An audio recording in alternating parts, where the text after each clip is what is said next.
আসসালামু আলাইকুম ভাই। ওয়ালাইকুম আসসালাম। ভাইয়া, আপনাদের এখন বর্তমান চাঁপাইনবাবগঞ্জের সামনে যেহেতু ভোট, আপনারা কাকে এবার এমপি হিসেবে দেখতে যাচ্ছেন? নিরপেক্ষ নিরপেক্ষ মানে? কোনো দল বললে যেটাকে আপনি ভোট মনে হলো দিবেন না? ভোট দিব ভোট এবার কাকে দিবেন আপনি? দিব তখন দিব আপনার যাকে মন লাগবে দিয়ে চলে আসবো। তারপর কাকে দিবেন? কাকে চাচ্ছেন আপনারা? জেনে আপনারা কেমন ব্যক্তিকে চান এমপি হিসেবে? ভালো ভালো লোকজনকে চাই। ভালো লোককে, সেটা কে আপনার কাছে কে এটা মনে আমি হচ্ছে? বলতে পারছি না। আসসালামু আলাইকুম ভাই। ওয়ালাইকুম সালাম। এবার কাকে আপনারা এমপি হিসেবে দেখতে যাচ্ছেন আপনাদের এই চাঁপাইনবাবগঞ্জ 3 আসনে? আমরা বুলবুল কি দেখতে চাচ্ছি। বুলবুল? জি, মানে বুলবুল যদি নির্বাচনে হয়, মনে করতেছেন ভালো কিছু করবে? হ্যাঁ হ্যাঁ, ভালো কিছু করবে। আমরা আসলাম এখন বর্তমান চাটাইডুবি ইসলামপুর ইউনিয়নে।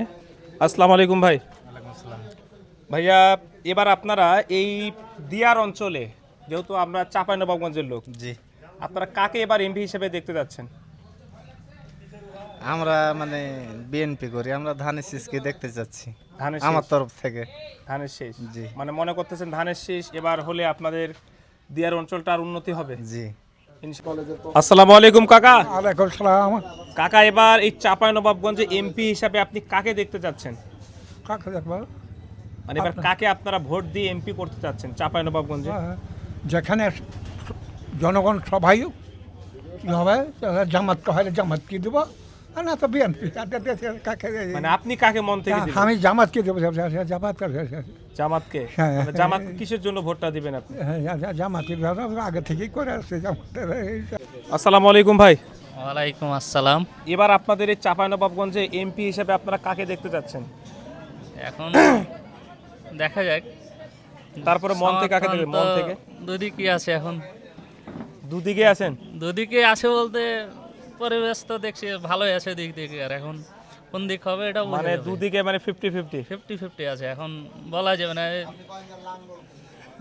লাঙ্গলকে আসসালামু আলাইকুম স্যার। ওয়ালাইকুম আসসালাম। স্যার, এবার চাঁপাইনবাবগঞ্জের 3 আসনে আপনারা কাকে এমপি হিসেবে আপনারা দেখতে যাচ্ছেন?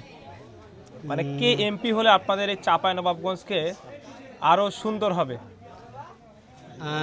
আসলে আমরা চরে বাস করি, অত্যন্ত প্রত্যন্ত চর অঞ্চল।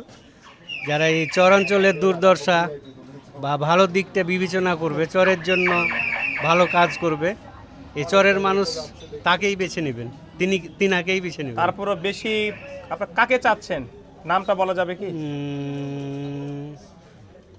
যোগ্য প্রার্থী একজনকে বেছে নেবে মানুষ, মানে যে যোগ্য তাকে? যে যোগ্য, ইনশাআল্লাহ। ইনশাআল্লাহ।